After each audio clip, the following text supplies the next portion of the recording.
การเฮ็ดให้เต็มซึ่งความดีเพิ่นเอิ้นว่าการสร้างบารมีเมื่อใดที่มีความดีหลายบารมีก็หลายนี่บารมีทางพุทธศาสนาที่เราเห็นครูบาอาจารย์เพิ่นเทศอยู่ตลอด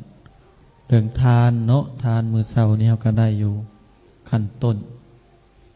ทานบารมีการขั้นต้นเอามาก็เป็นศีลบารมีเขาได้สูงขึ้นมาได้เมื่อเช้านี้ได้ขั้นหนึ่ง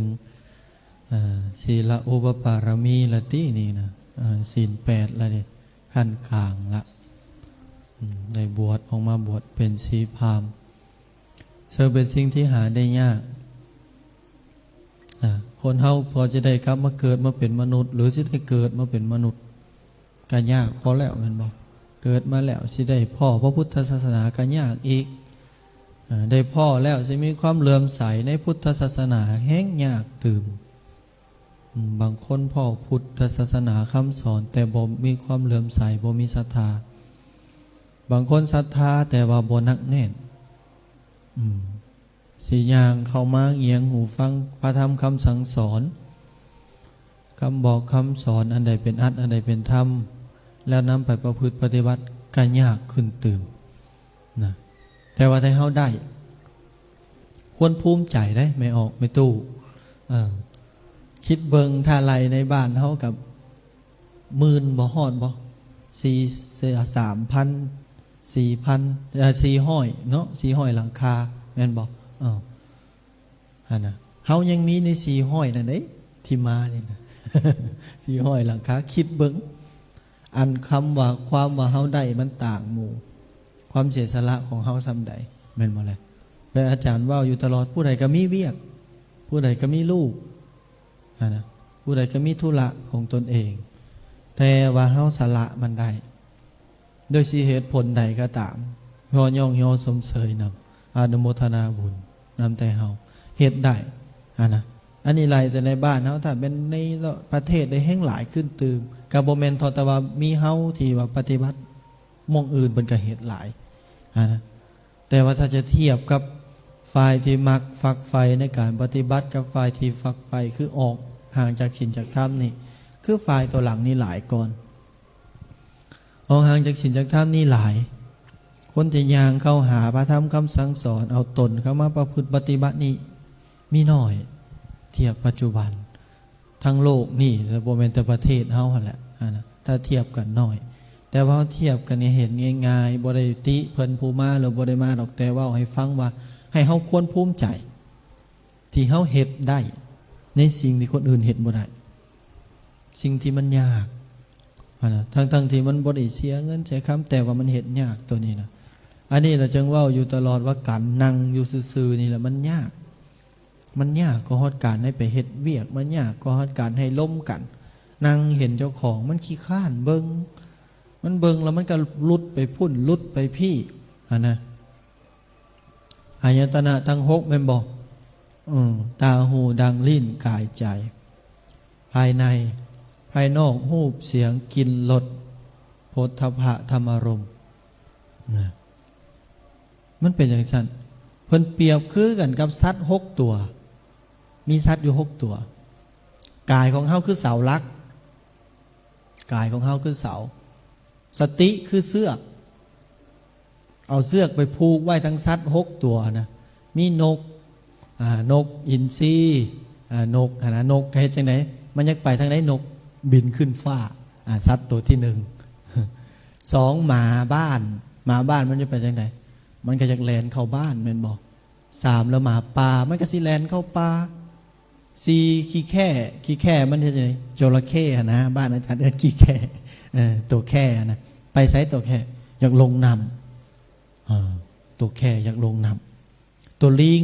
อยากขึ้นต้นไม้ตัวลิงแม่นบ่ตัวงูอยากเข้าจอมปลวกคืออยากลงหูปลวกสัตว์6ประเภทนี่จะไปคนละทิศคนละทางคือการครับหยังตาหูดังลิ้นกายใจไปคนละทิศคนละทางแต่ว่าเอาสติมาผูกไว้สติของเขาคือเสื้อผูกใส่แอวมันไว้ทั้งสัตว์6ตัวมันจะบินขึ้นฟ้ามันก็ขึ้นบ่ได้นกอินทรีก็นะ มาบ้านสิแลนเข้าบ้านกับค่าเสือกมาปลาสิแลนเข้าปลากับค่าเสือกแม่นบ่เลยตัวแค่สิลงน้ำกับค่าเสือกตัวงูสิลงหูกับค่าเสือกอีกนะมันก็อยู่จงมองอยู่จังสั้นแหละตัวลิงมันสิปีนต้นไม้ให้มันปีนเสือกหัดแหวมันอยู่ตัวห่างกายหรือว่าลมหายใจคือตัวหลักกับผูกไว้ในลักเดียวนั่นแหละก็เอาซิดนั่นจิตน่ะเบิ่งแต่ตัวนี้ส่วนมหูตาดังลิ้นกายใจธรรมารมณ์พวกนี้นะมันจะคิดอย่างก็คิดความคิดความใจเฮานะปล่อยมันนะหูมันจะได้ยินอย่างกับปล่อยไม่ได้ยินนั่นบ่เลยตามันจะเห็นอย่างกับปล่อยมันเห็นดังมันได้กินอย่างกับยามันลิ้นมันได้รสอย่างกับยามันทางกายมันสัมผัสอย่างเย็นห้อนอ่อนแข็งกับยามันสติเฮาคืออยู่กับลมอย่างเดียวคือตัวหลักแล้วสุดท้ายสัตว์ทั้ง6ตัวมันเมื่อยมันก็หยุดเองหยุดอยู่ว่างใดแน่นอนว่ามันต้องหยุดมองเสาเพราะเฮาผูกไว้กับเสาอะไรนี่คือหยุดกับลมเฮาแล้วมันก็ดิ่งลงอันนั้นในสภาวะสมาธิเริ่มเกิดจิตมันเริ่มสงบตาบิดมันจะหู้ก่อนแบบอาจารย์ว่าอะไรหู้ว่าเสียงแล้วก็ปะเฮาสิปะได้ไว้ชั้นไหนกับปะปุ๊บปั๊บปุ๊บปั๊บปุ๊บปั๊บปุ๊บปั๊บปุ๊บสุดท้ายมันจะดิ่งเองของมันนะตาบิดกับโบไว้แล้วเนาะคิดแล้วก็ไปน้ำมันก่อนแล้วบางครั้งก็เป็น2-3 นาทีเพื่อจังหูมือว่าเจ้าของหลงออกจากลมหายใจนะอันนั้นแล้วเฮาฝึกได้ถ้าฝึกได้แล้วมันจะมีอานิสงส์หลายมีตัวกุศลคือตัวปัญญาจะเกิดเมื่อมันเกิดอย่างนั้นละเหตุจังได๋ความสุขสิมีในตัวเฮาความสุขสิมีในตัวเฮาจะฮู้ว่าเฮ็ดจังได๋เฮาจะสุขเฮาจะฮู้ว่าเฮ็ดจังได๋เฮาจะทุกข์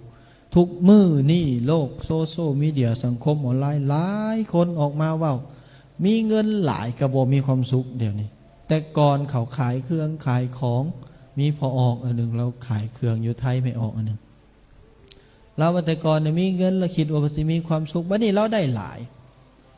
แล้วคืออย่างไม่อย่างคือความสุขสุดท้ายเราว่าความสุขคือมี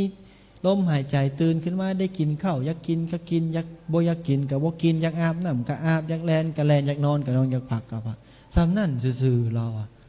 บ่ตะเกียกตะกายแต่เราว่าบ่ปฏิเสธว่าเงินมันเฮ็ดให้เฮาสบายแต่ว่าเดี๋ยวนี้มีแล้วก็ยังบ่มีสุขเพราะเฮายังบ่ฮู้ว่าอันไหนคือความสุขที่แท้จริงนะคือเฮาเจ้าค่อยมีพออยู่พอกินเนาะอยากกินหยังก็ได้กินน้ำมูอยากไปใส่ก็พอได้ไปถึงแม้ว่าบ่ได้ไปข้ามมหาสมุทรทะเลแต่เฮาก็ยังมีความสุขได้และตัวนี้แหละที่เฮาเฮ็ดนี่แหละที่อาจารย์เว้านี่แหละเฮาบ่ไหลไปตามสัตว์ทั้ง6ตัวแล้วเฮาจะบ่ทุกข์แต่ถ้าขึ้นฟ้าเด้ขึ้นไปสูงหลายก็ย่านแม่นบ่ย่านตกกระเบือท้องฟ้าอีกถ้าไปน้ำมันหลายเปรียบดังนกอินทรีถ้าขึ้นต้นไม้ปีนต้นไม้ลายกระบดีลงน้ำลายกระบดีเข้าในถ้ำในหูกับบ่คักถ้าเฮาอยู่ในปัจจุบันคักก่อนหูว่าสิ่งเหล่านั้นเกิดขึ้นแล้วปะมันเห็นว่ามันเกิดบ่ไหลไปตามมันมีสติอยู่กับปัจจุบันดำรงตนอยู่